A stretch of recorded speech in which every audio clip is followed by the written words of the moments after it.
Good Sunday afternoon. We're actually going to make a loaf of bread today.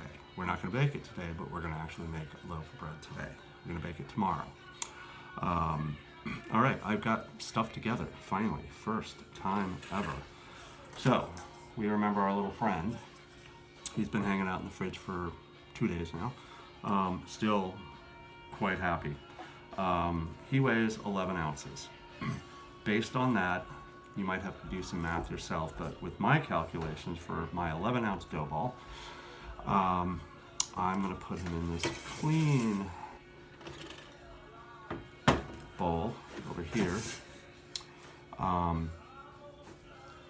Set that back over here. Get that zeroed out. And I'm sorry about this recipe because it's not my recipe. I'm just trying to I'm using it as a guideline, but it's divided up into milliliters and then cups and then teaspoons. It's fucking ridiculous. So I can't even figure all that shit out, like how to turn it all into grams. You know, like what the fuck is a milliliter? I don't know. So I'm just gonna do it kind of simple. I got a little over a cup of water here. So that's going to go into the bowl, but not all of it. Just enough to get, I'd say that's probably about a third of a cup I just put in there. This is a pretty small bowl. Unfortunately, I need my only other mixing bowl. This is where the bread is going to rest it's going to rest and rise in the fridge overnight before baking tomorrow. I have a little cloth in there.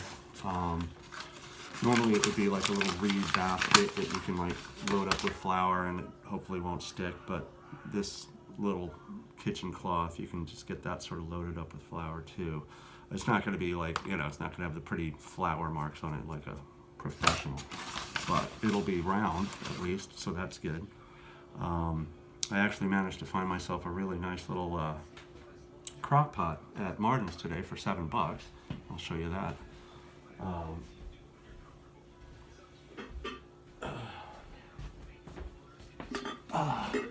Isn't that cute? It's yellow.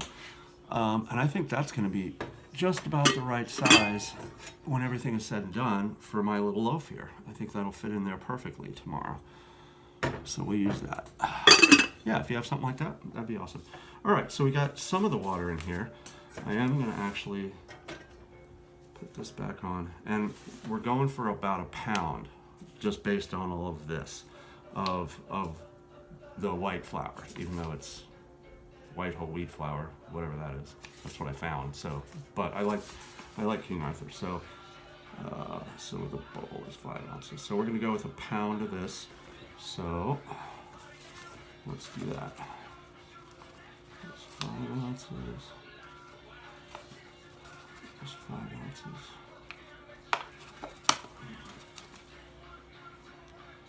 15.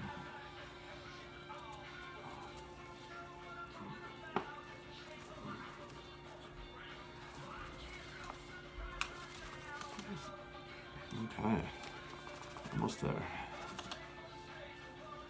All right. So, actually, this bowl is bigger.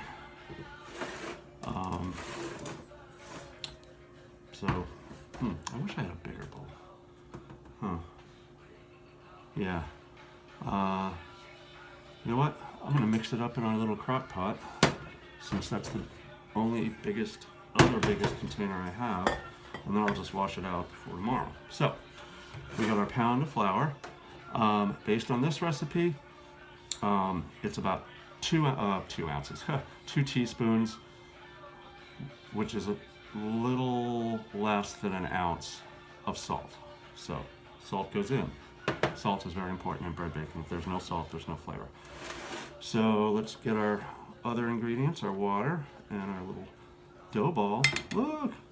Dough ball, you have a new friend. More flour. And again, about a cup and a quarter of water. We'll see how much we actually need based on all of this.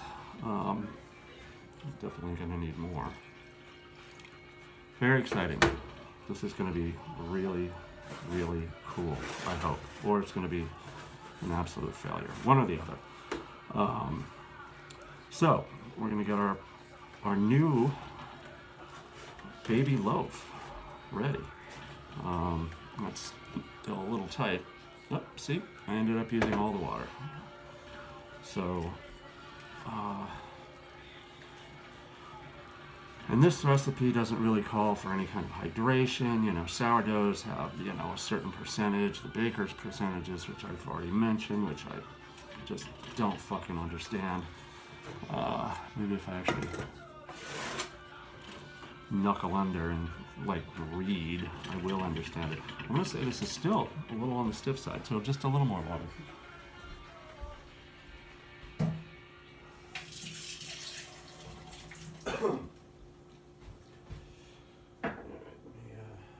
I'll be right over there. Hang on, I'm just skipping things. There we go. All right, so tiny bit more water. It's a little dark here today. It's kind of an overcast day. It's not very cold, but it's kind of gloomy. So a good day to get your hands dirty. All right, I'm gonna throw this out on my rickety little table here, and we'll get to some kneading, just like last time. Okay, wash that out later. I'm gonna stand. It's just weird sitting and kneading. And again, like all my videos so far, I might have to cut it off. Well, I'm about 6.5 minutes right now, so I'll just do some kneading while we have another couple, 3 minutes. But if you're doing this in a stand mixer, like a KitchenAid or something like that, you can like just put it on medium and do it for like 3 or 4 minutes, and that'll be fine.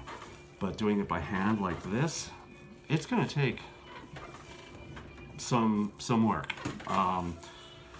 More than 3 minutes, which is pretty much all I have left for my 10-minute limit, if that does indeed exist.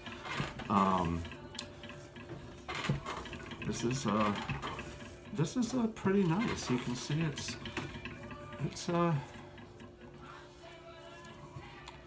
just about right between, you know, with its moisture, what an ugly word, moisture. Tiny little bit softer than what we have been doing, but I think that's kind of what I want to go for, because there's no yeast in this. It's just like whatever happens to be around. So maybe a little bit on the looser or lighter side would be the way to go. So I'm gonna keep doing this for a while. It says 600 strokes. Right. I'm not gonna do it for 600 strokes. I mean, where am I now? 15, 20? I'm just gonna do it until I think it looks like it's got some strength and it's talking back to me, kind of. It's like saying, hey, here I am, I'm alive. Stop pushing on me now. All right. Anyway, so you guys just keep doing that. Ultimately, well, I should show you this actually.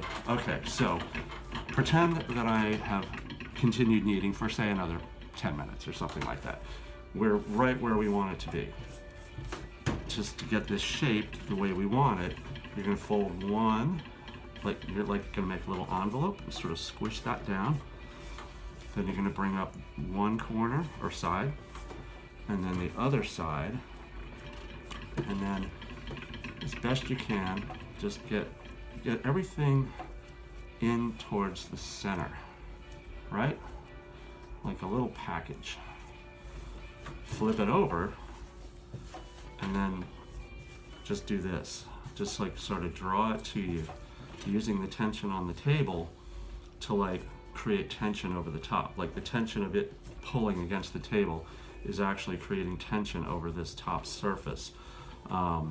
And it's also just getting everything inside sort of evened out, you know, so there won't be any weird manipulated spots, if you take my meaning. Anyway, so when you're all done with your kneading, do what I just did. I'm gonna go back to kneading it for a few more minutes and then do the little envelope folding thing like I just did. And then it's gonna go, here's the top, right? Here's the bottom.